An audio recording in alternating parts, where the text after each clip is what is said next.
Herd Hierarchy. Time is now. Let's go. The top 10 NFL teams according to Colin.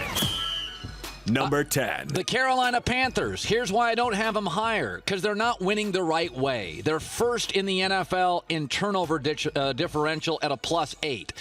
Ask any wise guy. Ask any better. Turnovers never last. So when you're winning due to turnovers, at some point, you're not going to create and accumulate that massive turnover differential. Year to year, you never have the same teams year to year leading in turnover differential. Carolina's undefeated. I don't think they're a great team.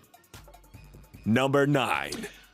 I got to tell you, the Broncos lead the NFL in total defense. And the Broncos lead the NFL in total sacks and deserve a lot of credit for it. But you can't keep narrowly beating teams and convince me this team's going to matter late.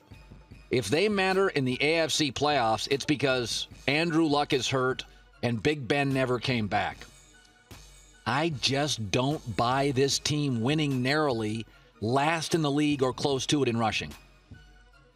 Number 8. Atlanta Falcons starting to believe. Second in the NFL on third down at 54%. That tells me situationally they're very well coached. And Dan Quinn has added a toughness defensively. This is the first team in the league. Atlanta, I buy them. I don't think they're great. I think a little bit of this is the energy for the new coach. But they're great on third down, which tells me that is a smart, well-coached team. Number 7. Seahawks now allowing 5 points a game with Cam Chancellor. The roster is too good not to win, even in a tough division. Now, they don't do a ton of things well on the offensive front. Russell Wilson increasingly running for his life. But I like the look of this roster. And until they have to get rid of some of these guys in the back seven, it's still an elite franchise. Number 6. But I think right now the Rams and the way Nick Foles is playing is the surprise in the league. They're tied for second in NFL with 17 sacks. We know their defensive front is outstanding. But when they went to Arizona this weekend, it wasn't just about turnovers and winning. Physically, they were absolutely the Arizona Cardinals equal.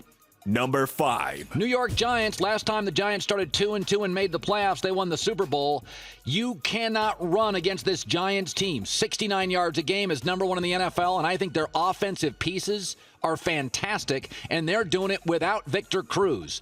They've got Vereen and Jennings and Larry Donnell and Odell Beckham and Eli Manning and Randall. This is a real, potentially powerful offense. Number 4. Still like the Arizona Cardinals, even after the loss, they lead the NFL in scoring differential. They're the anti-Panthers and Broncos. They are blowing people out. It's very difficult in the NFL to blow people out, and they're doing it. +75. Patriots are only +49. Arizona's roster is stacked.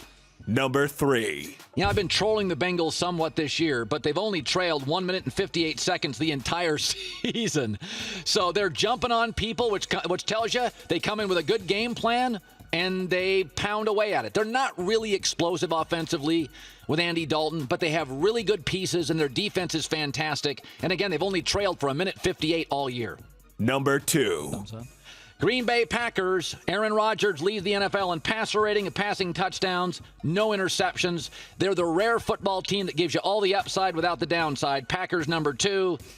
Number 1. New England Patriots is my number 1 team. They lead the NFL in pass yards a game and total yards per game. They are the best coached team in the league. They don't turn the ball over, and they are increasingly active and athletic defensively in their front seven. Patriots number 1 team in the league.